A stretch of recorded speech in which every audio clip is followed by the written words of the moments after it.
Είμαι ο Δημήτρης Καλύβας, είμαι μέλος του Συλλόγου Πλαστικών Τεχνών, στο τμήμα της Καλλιγραφίας. Συμμετέχω κάθε χρόνο στην ετήσια έκθεσή της. Η ανασχόλησή μου δεν είναι επαγγελματική, είναι συνταξιούχος. Αυτό είναι χόμπι μου, αλλά εντάξει, όποιος κάνει κάτι μπορεί να το κάνει. Είτε να του προσφέρω κάτι, είναι αυτό να με βοηθήσει να προσπαθάει.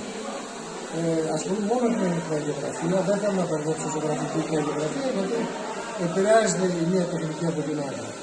Είναι καθαρά με την καλλιγραφία. Περίπου στα 20 χρόνια μαθαίνεις από τα λάθη σου, πήρε τα βασικά μαθήματα από κάποια κυρία.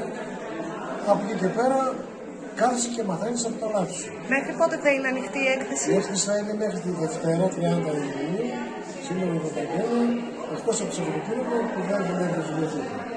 Καλό με όλο τον κόσμο να έρθει να δει, να γυρίσει χρώματα, να αγκαλιάζει η ψυχή του. Όλα καλά. Ευχαριστούμε πολύ. Ευχαριστούμε πολύ. Να είστε καλά.